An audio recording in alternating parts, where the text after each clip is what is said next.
What's up, guys? It's Mickey, and welcome back to another episode of Blank Canvas. And this is take two. So, I want you guys to know that I recorded a whole fabulous episode for you guys.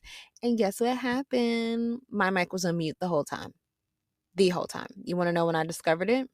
When I was going back and uploading it, and was like, why is this red? Oh my God, the whole episode.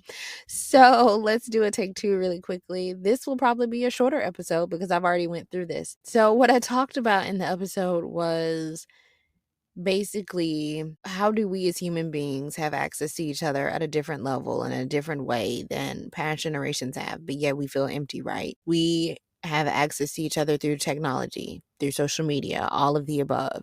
And yet loneliness is an epidemic over here in America. And I would even go as so far as to say globally. I discussed in the episode how I felt like we invest into people and connections on a daily basis or enough to where when you take that access away from that person, you leave a discarding feeling, you leave an empty feeling, like you leave something missing. You're like, because people grow to look forward to talking to people every day if they get accustomed to it, or they grow to look forward to seeing a person if they're accustomed to seeing them a certain amount of time. And then when that is snatched or that is taken away, and then you realize I've invested into something that's meaningless. And I don't mean the person itself, but I've invested into a connection that's meaningless. I've talked just to talk, or I've connected just to connect. Is that part of the reason that we feel empty? Or I've done activities because society tells me to do it, or I'm doing it just because it's a part of my daily routine. I'm not doing what really fulfills me or what I really feel called to do. Is that another reason that we feel as empty as we do? Because I feel like when we have access to each other at the rate that we have, there is no way that loneliness should be this much of a problem, right? However, it's more of a problem now than it ever was before.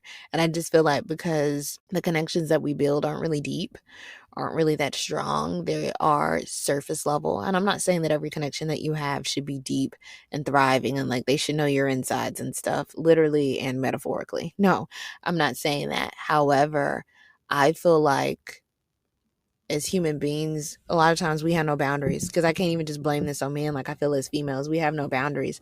Like, we look to certain men to give us connections that we know it ain't happening, or we look for them to fulfill needs, or multiple partners. Same way with men, look for multiple partners to fulfill needs that it's not happening, or you're not getting it from that person. And then I can't speak for men because I'm not a man, but I know for women, when you don't get what you expect from it, which is kind of realistic, honestly. You think, why the hell was I doing what I was doing? Why did I waste so much time? And I feel like as human beings, we look up and we realize I've wasted so much time, or I wasted so many thoughts, or the time and energy that I put with sharing with this person, I could have literally built with with someone else. I feel like sometimes the connections we build in this generation is I'm rowing the paddle. I'm rowing the paddle, right? But I'm not going anywhere. Like, I'm just going in a circle. I'm not I'm not going to a new place, a new destination. This isn't building into anything. Or I'm just picking up one brick and sitting it down, picking up another brick and sitting it down. But this is meaningless within itself. It's not going in anything. I'm not building anything. I'm not building a foundation. I'm not, let alone build a house with you. I'm definitely not even building a regular foundation. So why do we do the things that we do? That is what baffles me with humans, and that is my daily question. Why do we do the things that we do? And I don't understand. I think counterfeit. We love a good counterfeit. We may not like counterfeit money because, we ain't trying to go to jail, but we like counterfeit intimacy. We like counterfeit relationships. If we can take the pictures and say that we have it, so what? We can flex for it. If we can go back and tell our friends, well, they check on me every day, da da da da da da da da. But you can't really depend on them if you really, really need them. Okay. Or maybe they show it for you too much. And then when you take it away, it's like, you're an asshole for taking that away. But they just overstepped their boundaries. They were doing too much for somebody who they know that they didn't value on that level, right? It's crazy. And I won't talk about other people. I'll talk about myself. In my walk with God right now, I'm trying to be extra intentional. I'm trying to be really, really intentional about not only the people in my life, but the things that I'm doing. And I think when you're stripped of everything, like you don't have access to distract yourself with things you may want to do or people you may want to be around, like you can't afford to do different little everyday things. You really value, or you really go back and evaluate. I can't say for everybody, but I went back and I evaluated what was really meaningful to me. Why am I waking up, doing what I'm doing? Why do I have specific people in my life? Why are they here? Even the people who are close to me, should they still be close to me? Should they still be in the position that they have? Because this is a no no. All right. So don't follow my lead. I'm a big discarder. I am. Like, I may not discard you quickly all the time and upfront, but versus moving people around, like maybe you were a friend and now I need to bump you down to an associate, or maybe you're still a friend, but you're a friend with a new set of boundaries. I don't really do that. I like, you're done. You're just out of my life completely. There, there's no need. Like, what we had is no more. And instead of like lessening it or moving them to a different category, I'll just be like, you just don't exist at all. And I don't think that's that's a healthy way to be either. So I'm trying to find balance and be intentional even with the way that I remove people in my life. And I never, ever, ever, ever, ever, ever thought I would say I'm trying to be intentional with the way that I move people around in my life. PD says it best, and this may not be exactly how he says it, but love everybody equally, but everybody does not add equal value to you. And I've always known that. My version of it, I'll say, is there are levels to everything in life. And there are levels to everything in life. I'm not just trying to be intentional about the people in my life. I'm trying to be intentional about the things that I do. I'm trying to be extra intentional about my time, my relationship with God, hear him clearly. How is he speaking to me? How do I need to show up as what he created me to be? So he's been talking to me about helpmates and everything, and not just looking at a wife as a wife, and sure, help my husband, but what was I uniquely and designed and created for as a woman? And that was to be a helpmate. So, what does my version of helpmate look like? And what does it look like for me outside of my spouse? Maybe how do I be a helpmate when it comes to being a better daughter? How do I be a helpmate when it comes to being a better sister, a better friend, etc.? How do I be the helpmate to the version that my husband may need? How am I a helpmate in my singleness season, right?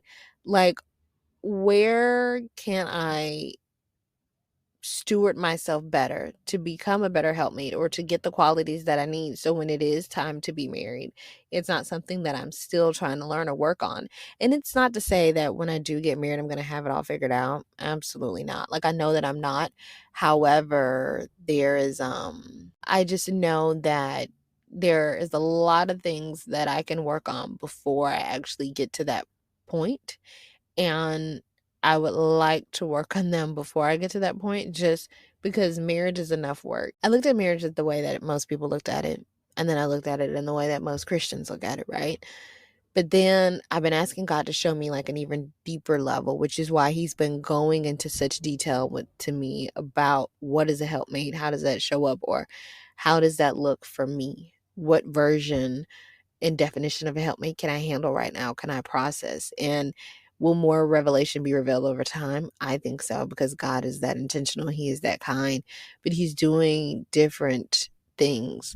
And one thing that I realized, or that I've been realizing recently, is I don't really want people in my life who aren't intentional about me, who aren't intentional about still learning me, who aren't intentional about not just doing things that I love, but who aren't intentional about how they communicate with me, about, and vice versa. Like, if I'm not intentional about them, ask myself, do I really value them that way? If I'm not intentional about how I communicate with them, ask myself, do I add value in their lives?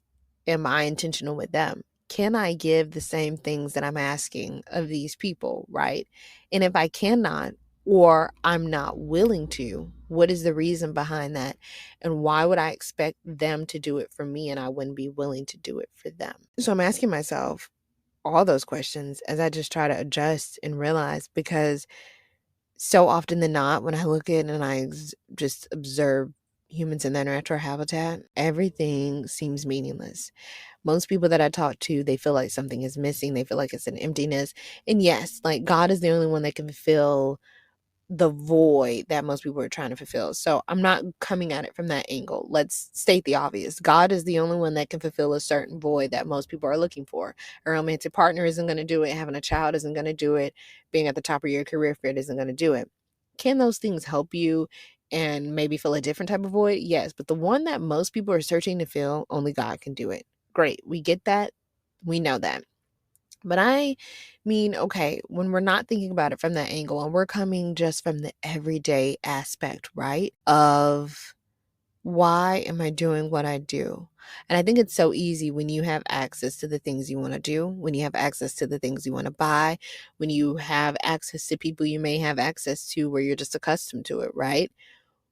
You can take for granted the everyday, right? You can take for granted the blessings that you have. You can take for granted the people that you have in your life. You always think that you're going to have them, as if life won't snatch anybody away, as if time is just so kind to us all when it's not. It's not. As if you'll have time to do what God has called you to do tomorrow, later on today. And we don't. We don't always have the time, but yet we act like it. We plan like it. We live our lives like it. We interact with people like it. We waste people time all the time. All the time. We build empty and meaningless connections with people all of the time. And we underestimate the value and the imprint and impact that we leave on people. Of the imprint and impact that someone may get accustomed to seeing you every day. Someone may get accustomed to talking to you every day. To snatch it away or change it up, it's going to leave a void. Whether you acknowledge the void or not, the void can be there, and understandably and justifiably so, right? However, why do we do that? Are we so willing to have connections that we're okay with counterfeits? Are we so willing to just do something to say I do it, that we're okay with the counterfeits? And I mean, not even just romantically or friendship wise, think about career wise. I'm at the top of my game, I'm doing this, but I still feel empty. You hear all the people who make all the money and then they come back to the house and they're like, but I'm in it alone. I'm in this big house alone. I have this wealth to share with nobody. I have all these things that I do alone, right? When we think about people, I have a million friends, but those are some of the loneliest people that you know. The loneliest people. And it's like, how or why? And it's because I think because of the instant access that we have to each other, the microwavable connections. I can talk to this one, I can talk to that one. We already know that's part of the reason that romantic relationships and trust issues are so prevalent between men and women these days, is because I want a piece of you, you, and you, but I want this from you, this from you, this from you, and I'm gonna build up my human being. It's like I'm gonna take different pieces of God's creation that was already perfectly and wonderfully made the way He did it. I'm gonna take a piece of you, I'm gonna take a piece of you, and I'm gonna take a piece of you, and then I'm gonna put all y'all those pieces together, and then I'm gonna build this one version. And men and women do it. It's not just men who do that. Men and women will do that. And we are greedy. We are lazy in the sense where it's like, I'll text you, hey, I'll do this, I'll do a couple of phone calls, but I'm not gonna really invest into seeing you. Or if I do invest into seeing you, I'm only gonna invest into seeing you for one specific reason. And I'm just realizing we as human beings, and I'm including myself, we taint the beauty of what God created everything for. Like, we have tainted sex. We have made it so empty, so meaningless, that something that was supposed to be so magical, so beautiful, a covenant, most people don't even take it serious. Like, they just be like, oh, okay. Yeah, I'm out here. I'm having casual sex. It's no big deal. And no judgment, right? Like, if that's what you want to do, if that's what fills you, that's fine. But for people who still think sex is just sex, like, even if it's you're having sex with a person you don't like, for people who still think sex is just sex and it's like, oh, no big deal.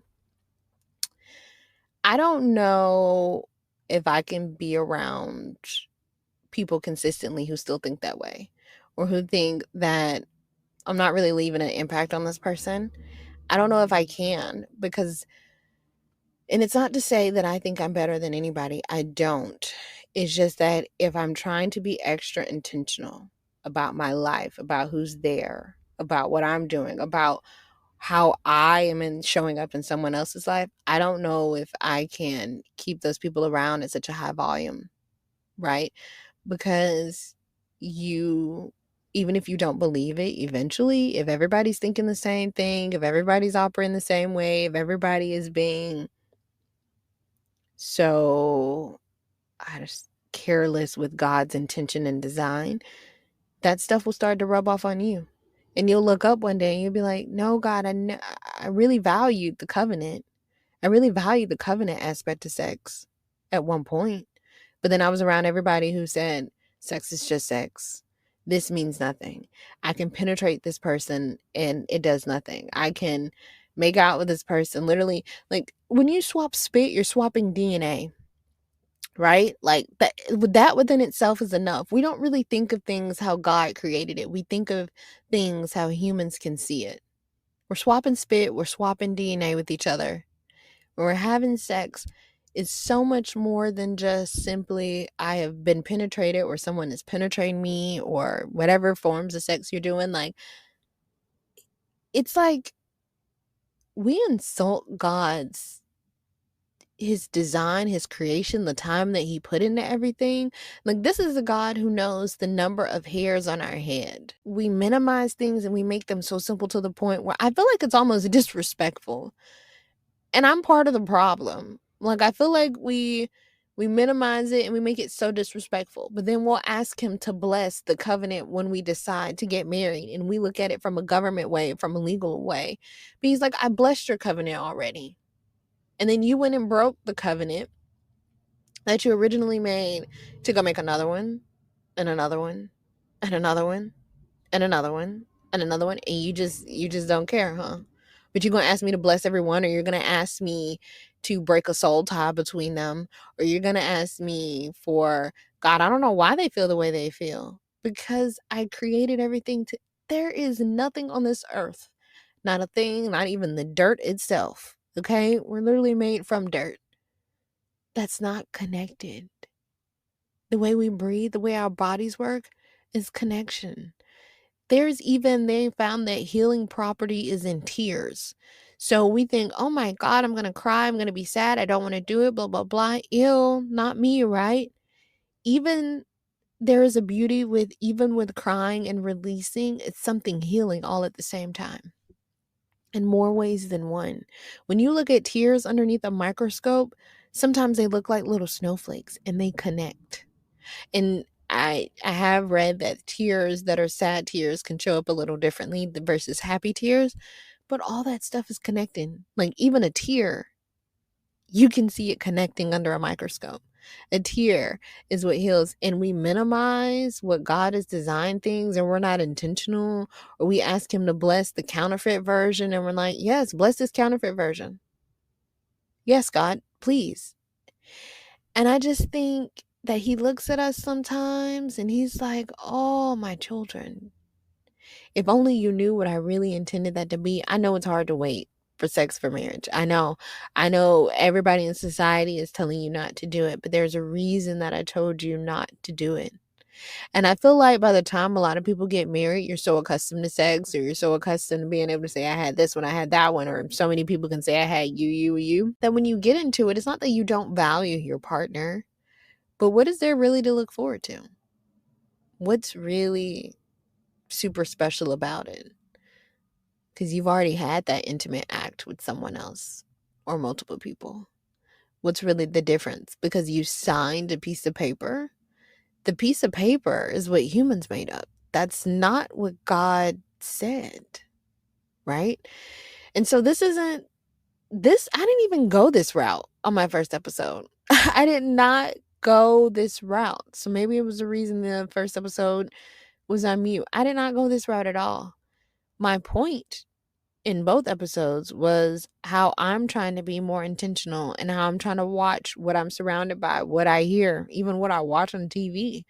I'm looking at my circle of what are we glossing over and saying it's okay to keep doing, or it's okay to do, or it's no big deal just because we say it's no big deal, but we know in God's eyes it's a really fucking big deal. Like, I mean, a big fucking deal. How close are we to the blessings that He can trust us with outside of material, or outside of just even like, okay, like, I don't know, outside of so many things? Like, how far away or how close are we to missing the mark just because we keep doing things that we know are bad? How do we stop ourselves from doing it? How do we become more disciplined in certain areas? How do we really be intentional about the connections that we're building? And I don't think everything has to be super deep. Like, maybe I know this person and you're just a cool person to know. So when I see you, hey, what's up? Right? But I'm not trying to overly invest in your life. I'm not trying to lead you on. I'm not trying to leave an impact on you that would cause you pain. People are so careless about how they maneuver and operate in the world that it's like, you don't think about the pain you'll cause somebody after. You don't think about the void you leave after. We don't think about, I just emotionally dumped on this person. Could they handle it? Are they okay? Are they in the position to even receive it?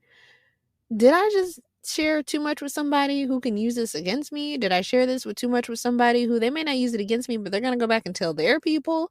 So now their people know this about me? Are we intentional? I find more often than not, we're not intentional. I find more often than not, we minimize why God told us to do certain things or wait for certain things. And we feel like, oh, I can get away with it, or it's just okay. Well, because I believe in him and I'm still go to heaven, like, that's okay. But it's really not. Like, I'm sitting here and I'm thinking about all the ways, and it goes outside of sex, but it's really not. And I'm really gonna have to evaluate everything in my life about what areas have I minimized different things that God was very intentional about, and He was intentional about for a reason. What if I only made it a big deal because society made marriage a big deal when it came to a piece of paper, or society made marriage a big deal when it comes to assets? But it's always been a big deal in God's eyes. And marriage to Him is not the same as a piece of paper. It never has been, and it never will be, right? So where have we distorted it, tainted it? Where have we cheapened it?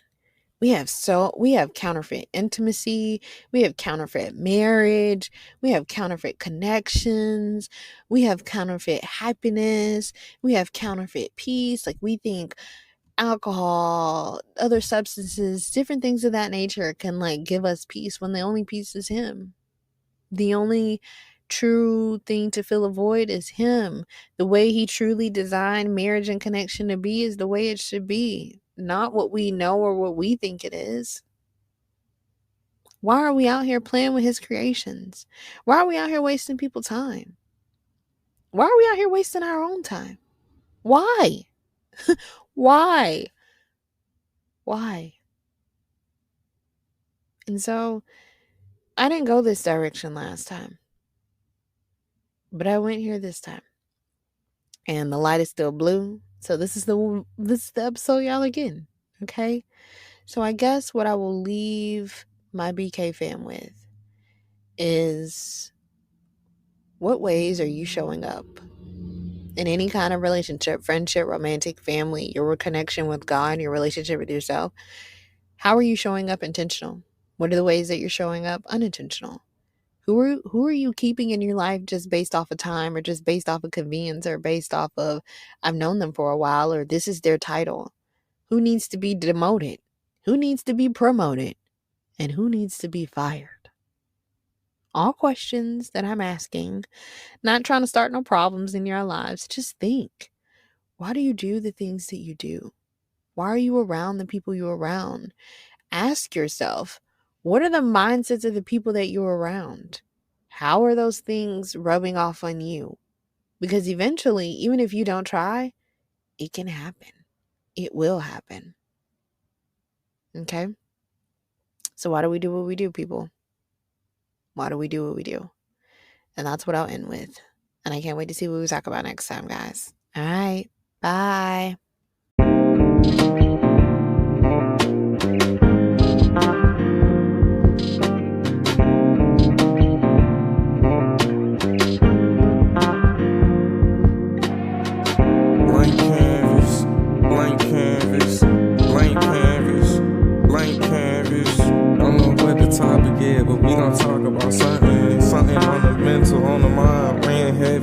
society with the levies, kinda deadly.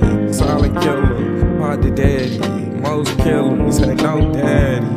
Sadly, that's just what it be in my community. We got no unity. Dark skin wanna ruin me. I'm speaking fluently. So just listen. Blank canvas, blank canvas.